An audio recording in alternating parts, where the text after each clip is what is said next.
اس میں اس کا ترجمہ ہوا تھا، وہ مقام ہے فرانس میں، یہ دونوں مقام فرانس میں ہیں، اور ایک رائم کے مقام پر ہوا تھا، اس لیے وہ ڈوبے رائم یا فل گاٹا کے نام سے جانے جاتا ہوں کہ تحریف کا ثبوت پہلا تو یہ ہے کہ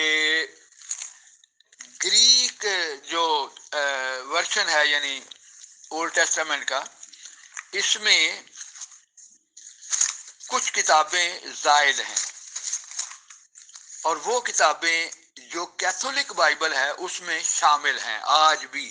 اردو ترجمہ جو کیتھولک کا ہے اس میں بھی شامل ہیں، وہ ہے توبیہ کی کتاب، یہودیت کی کتاب، حکمت کی کتاب، یشوع بن سراح کی کتاب، یرمیہ کے مرثیے، باروک کی کتاب، اور مکابین 1 اور مکابین 2، یہ کتابیں زائد ہیں۔ حالانکہ بائبل میں آج بھی لکھا ہوا موجود ہے 4 جگہ پہ کہ نہ اس میں کچھ کم کرنا، نہ اس میں کچھ زیادہ کرنا، یعنی بائبل نے خود بتایا ہے کہ تحریف کا مفہوم کیا ہے۔ کا مفہوم یہ ہے بائبل کے مطابق کہ جو بھی خدا تعالیٰ نے کلام دیا ہے اس میں کچھ کمی نہیں کرنی، کچھ زیادتی نہیں کرنی۔ تو یہ 1 2 3 4 5 6 نہیں، 7 8 کتابیں زائد ہیں۔ نہ صرف کتابیں زائد ہیں بلکہ بعض کتابوں کے بعض حصے جو ہیں وہ زائد ہیں۔ مثلا دانیال کی کتاب جو ہے وہ پروٹیسٹنٹ بائبل میں 12ویں باب کی 13ویں آیت تک ختم ہو جاتی ہے، 12 باب اس کی 13ویں آیت پر ختم ہو جاتی ہے، لیکن جو کیتھولک بائبل ہے اس میں 13واں باب بھی ہے، 14واں باب بھی ہے، غالباً 100 سے زائد جو آیات ہیں وہ اس میں زائد ہیں۔ اسی طرح میرے بھائیوں اور بہنوں، ایسٹر کی کتاب ہے جس کے جو اولڈ ٹیسٹامنٹ اپنا یہ ہے پروٹیسٹنٹ بائبل جو ہے یا یہودیوں کی جو بائبل ہے اس میں عبارت کم ہے، لیکن جو کیتھولک کی بائبل ہے اس میں کئی باب زائد ہیں، 1 2 لفظ نہیں، کئی باب زائد ہیں۔ میں ابھی آپ کی خدمت میں عرض کرتا ہوں کہ اس میں کتنے باب ہیں اور اس میں کتنے باب ہیں۔ کی کتاب بھی کہا جاتا ہے اور آستر کی کتاب بھی کہا جاتا ہے، 2 مختلف پروناؤنسیشن ہیں ان کی۔ بہرحال جو پروٹیسٹنٹ بائبل ہے یا یہودیوں کا ٹیکسٹ ہے اس میں 10 باب اور 3 آیات ہیں، 10 باب اور 3 آیات، لیکن جو کیتھولک بائبل ہے اس میں 16 باب اور 16واں باب بھی ہے اور اس کی 24 آیات ہیں۔ یہ دیکھیں 6 باب زیادہ ہیں، 1 2 3 لفظ نہیں، 6 باب زیادہ ہیں۔ جو کیتھولک بائبل میں مکابین کی 2 کتابیں ہیں، لیکن جو آرتھوڈوکس چرچ ہے، گریک آرتھوڈوکس چرچ، ان کی جو بائبل ہے وہ عبرانی ٹیکسٹ کو مانتے ہی نہیں، وہ آج بھی وہی ٹیکسٹ مانتے ہیں جس کے سب سے زیادہ حوالے نیو ٹیسٹمنٹ میں ملتے ہیں، یعنی گریک ٹیکسٹ، ہفتاوی ترجمہ۔ اور یہ جو میں نے بتایا ہے کہ زائد ٹیکسٹ ہے، یہ ہفتاوی ترجمہ سے ہی لیا گیا ہے، اس میں یہ ٹیکسٹ زائد ہے، یعنی دانیال کی کتاب کی زائد عبارتیں ہیں، یا ایسٹر کی کتاب کی جو زائد عبارتیں ہیں، یا جو باقی زائد کتابیں ہیں جس کا میں نے ذکر کیا ہے، یہ سب آج بھی اس میں موجود ہیں ایسٹر کی اپنا وہ گریک ٹیکسٹ میں۔ آتے ہیں نیو ٹیسٹمنٹ کی طرف۔ نیو ٹیسٹمنٹ میں 3 مقامات ساری دنیا کے مسیحی جو ہیں ان کی اکثریت علماء کی، جو کہ فیتھ بیسڈ جن کا ٹیکسٹ نہیں ہے بلکہ ہسٹوریکل یا کریٹیکل ٹیکسٹ اس کو کہتے ہیں، یعنی انہوں نے کتابوں کا مطالعہ کر کے جو مختلف مانوسکرپٹ ہیں ان کا مطالعہ کر کے یہ فیصلہ کیا ہے میں اس کی بات کر رہا ہوں۔ یہ 3 مقام تو ایسے ہیں کہ سب عیسائی مانتے ہیں کہ یہ بعد میں شامل کیے گئے۔ ایک ہے مرکز کی انجیل کی 16ویں باب کی آیت نمبر 9 سے لے کر 20 تک، یہ 12 آیات ہیں جو کہ بعد میں شامل کی گئی۔ اور اسی طرح تیسرا خط جو ہے پہلا خط جو ہے یوحنا کا، اس کا 5واں باب آیت نمبر 7، یہ بھی زائد ہے جس میں کہ تثلیث کا ذکر ہے، یعنی اپنے عقیدہ تثلیث کو بیچ میں گھسیڑنے کی بات کوشش کی گئی ہے۔ یہ سب مانتے ہیں، 1 2 3 4 نہیں، تقریباً سب مانتے ہیں کہ یہ بعد میں شامل کیے گئے۔ اور ایک مقام ہے یوحنا کی انجیل باب نمبر 7 آیت نمبر 11 سے لے کر آیت نمبر غالباً 53 تک ہے۔ میں ایک سیکنڈ میں ذرا دیکھ لوں ایگزیکٹ تاکہ اس میں کوئی غلطی نہ ہو جائے۔ یہ یوحنا کی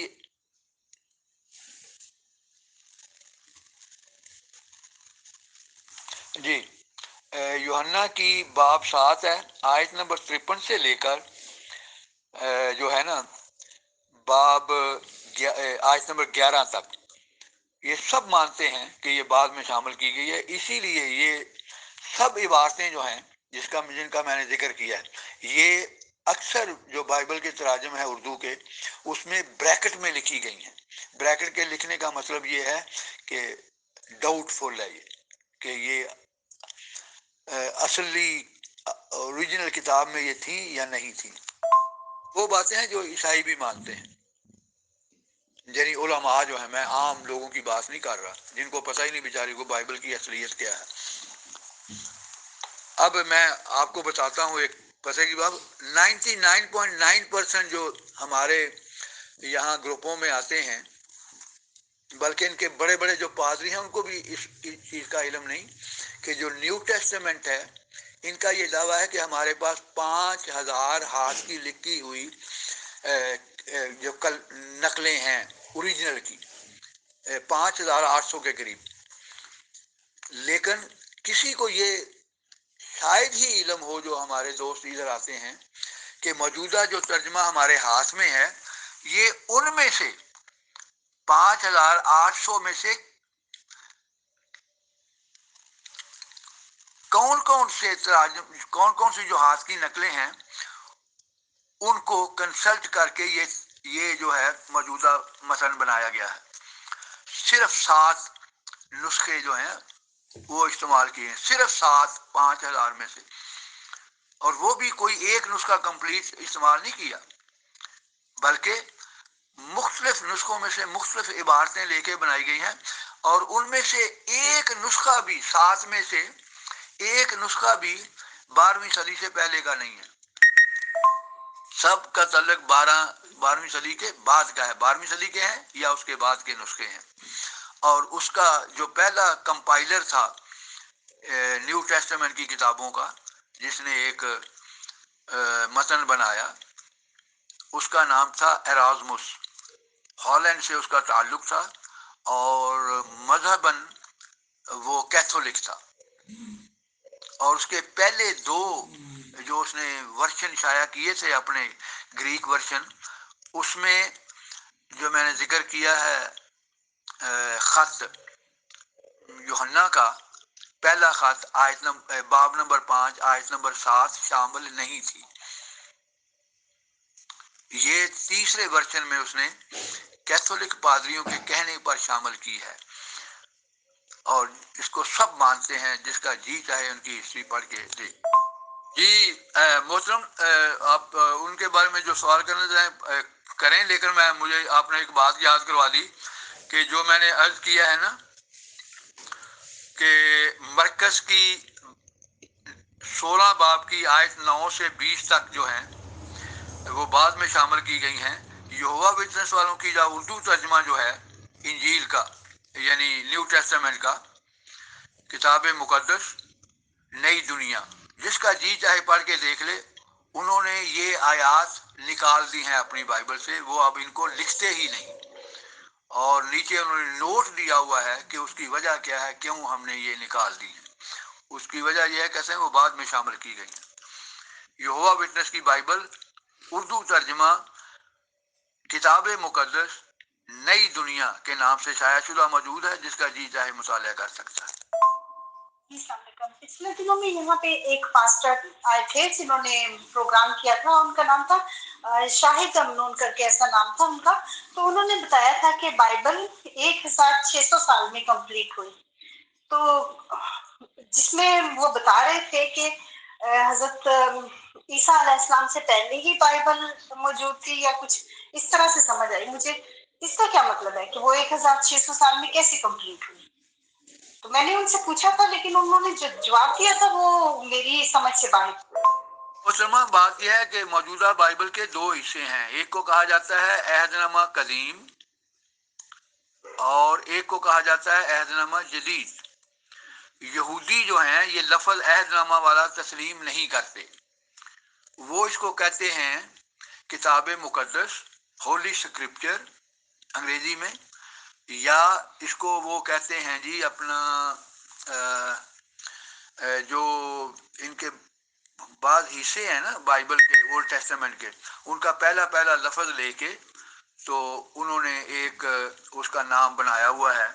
یعنی تورات میں سے تے لے لیا ہے انہوں نے، ہیں جی، اور انبیاء میں سے نون لے لیا ہے، نبیین، پھر کتابین، کتابیں کا اس کا ایک لفظ لے لیا ہے۔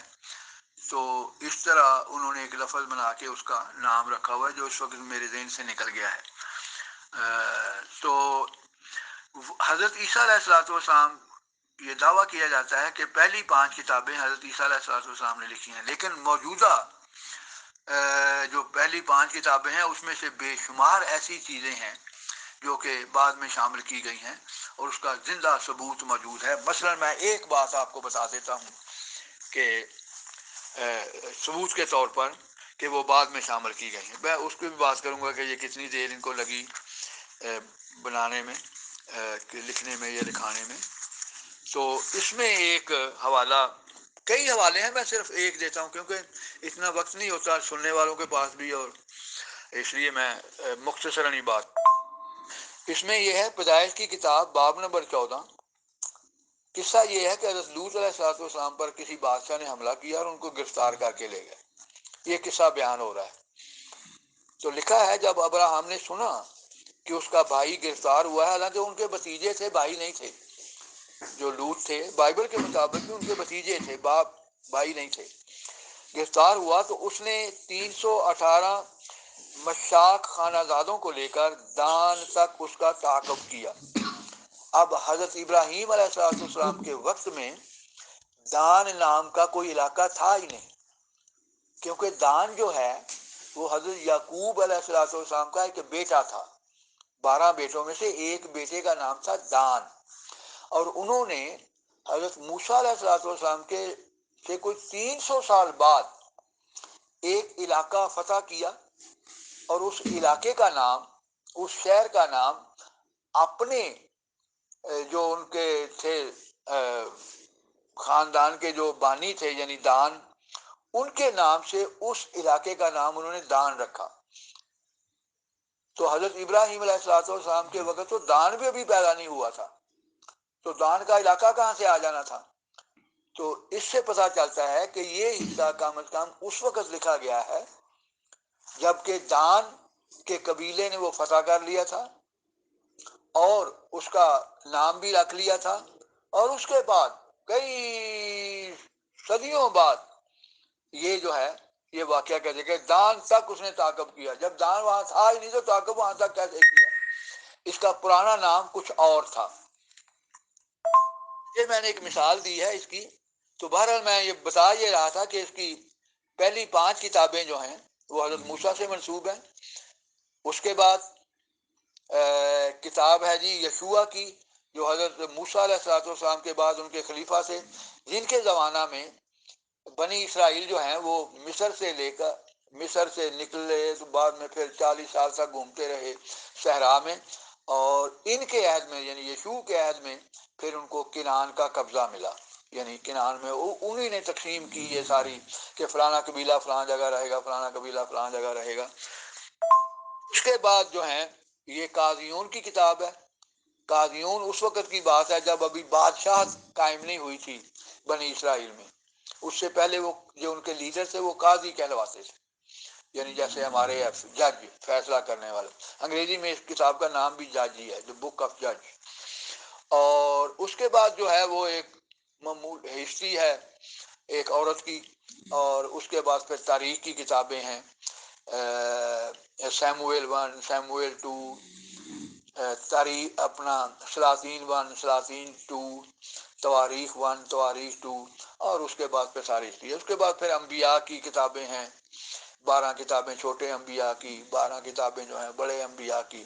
اور ملاکی جو ہے موجودہ ٹیکسٹ میں، جو عبرانی میں ٹیکسٹ کی بات نہیں کر رہا، یہودیوں والا ٹیکسٹ، اس میں جو موجودہ تراجم ہے اس میں ملاکی آخری کتاب ہے، اور گریک ٹیکسٹ جو ہے اس میں بھی ملاکی آخری کتاب ہے، لیکن یہودی ٹیکسٹ جو ہے اس کی ترتیب بالکل اور ہے۔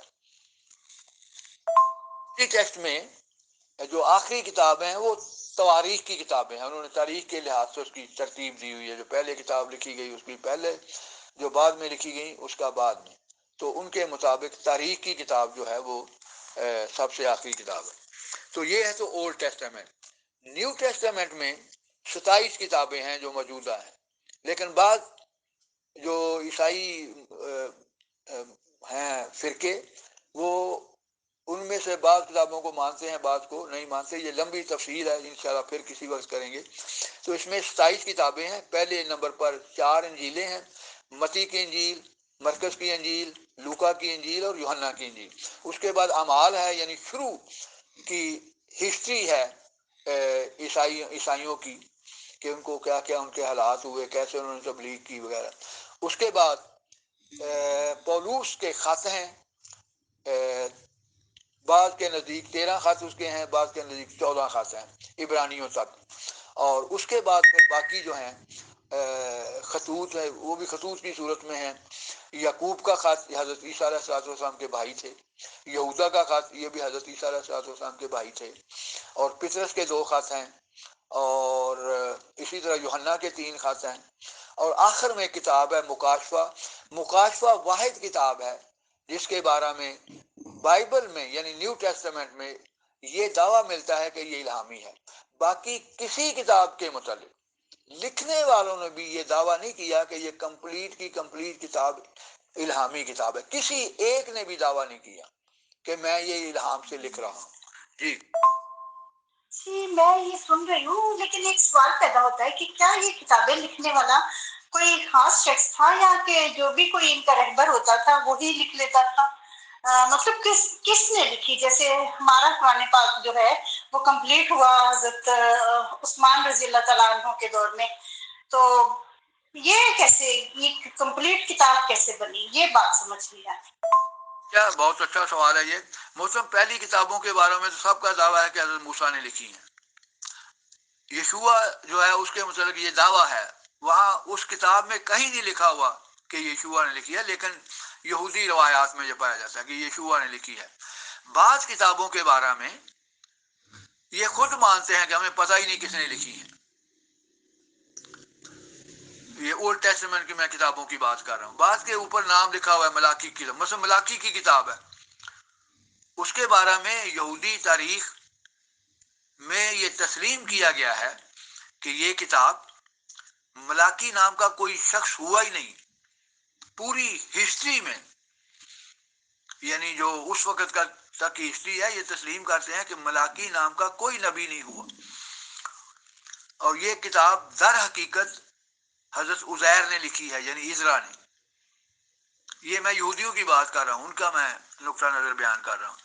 بعض کتابوں کے بارے میں یہ لکھا ہے کہ ہمیں علم ہی نہیں کس نے لکھی ہے، کب لکھی ہے۔ تو اس کے متعلق تو جو انہوں نے لکھا ہے میں اس کے مطابق کرتا ہوں، لیکن میری اپنی ایک تحقیق ہے انشاءاللہ، کیونکہ اب پروگرام بہت لمبا ہو جائے گا اگر میں سب آپ تشریف لاتے رہیں، یہاں سوال کرتے رہیں، میں انشاءاللہ حاضر ہو جاؤں گا۔ تو میری اپنی تحقیق ہے کہ موجودہ بائبل جو ہے اس کی اصلیت کیا ہے، یعنی اولڈ ٹیسٹامنٹ کی. لیکن یہ سب مانتے ہیں کہ جو موجودہ ٹیکسٹ ہے یہ عزرا نے جب یہ عراق سے واپس آئے ہیں نبوکدنصر کی قید سے، تو اس وقت عزرا نے دوبارہ لکھا تھا. یہ تو سب تسلیم کرتے ہیں، بلکہ پوری ایک کتاب موجود ہے جس میں ساری سٹوری لکھی ہوئی ہے کہ اس نے کیسے لکھی یہ کتاب، اور اس کا تفصیل ہے. وہ اس کو کہتے ہیں ایپوکریفا کی کتاب ہے، عزرا کی کتاب، اور اس میں یہ ساری تفصیل لکھی ہوئی ہے 14ویں باب میں. میں نے وہ جواب دے دیا امیر فیض صاحب ان کے سوال کا.